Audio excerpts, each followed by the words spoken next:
Dahil tinamad na ang mama niyong magluto ng hapunan, pagdesisyonan naming kumain na lang sa labas.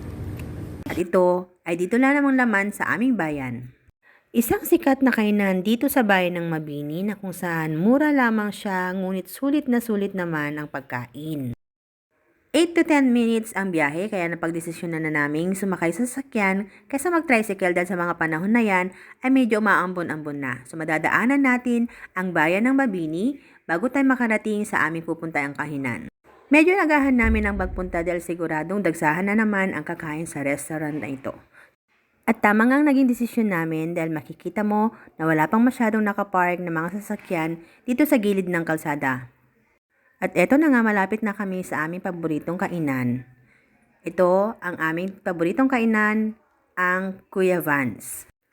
Ito ay sikat na kainan dito sa bayan ng Mabini, matatagpuan sa kalsada Mabini, Pangasinan.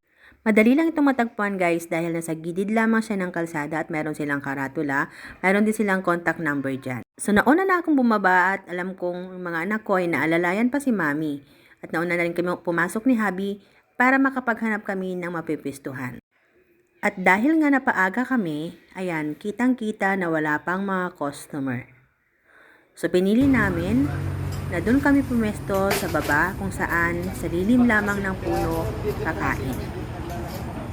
Literal na sa silong ng mangga. Pero maganda yung view guys kasi sa likod niya ay makikita mo naman dyan ang magandang tanawin, ang kabukiran. Naka-order na pala kami dyan ng aming kakainin at maghihintay na lang kami ng 10 to 20 minutes para ma-serve yung aming pagkain. Medyo matagal guys dahil nga iluluto pa nila yung aming in-order. Medyo nainip na nga ako dyan kaya tumayo na ako para kuhanan ng video yung kabukiran sa aming likuran at talagang mapapamangha ka naman talaga sa sobrang ganda ng tanawin. Sadyang malalanghap mo yung sariwang hangin na nagmumula sa bukid at syempre yung berdeng tanawin na makikita mo. At medyo tumidilim na nga kaya sinindi na yung mga ilaw sa silong ng mangga. Yan, mga bumbilya ang sinindi. Kaya talagang sa silong talaga ng mangga yung kakainan namin.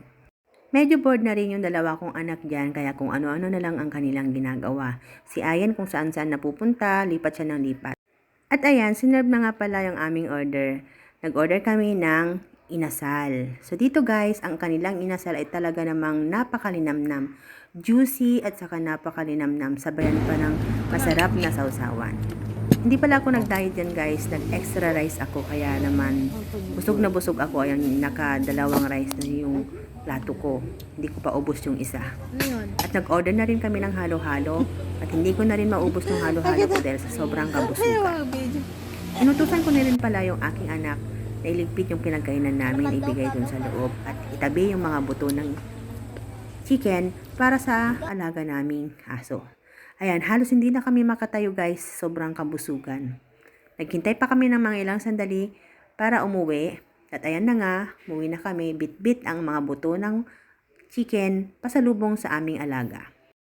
So, kita nyo naman pag uwi namin, punong-puno na ng tao. So, buti na lang talaga at inagahan namin ang pagpunta dahil kung hindi, baka maghihintay kami ng mababakanting upuan sa labas. Ayan pala guys yung kanilang lutuan. Meron silang taga-ihaw dyan. At tingnan nyo naman, punong-puno na ng sasakyan sa tapat ng restaurant. Recommended ko ang kainan na ito dahil sa mura na sulit mo ang pagkain isi-serve nila. Kaya sa mahilig kumain sa labas, subukan nyo dito sa Kuya Vans. Dito lamang yan sa kalsada Mabini, Pangasinan.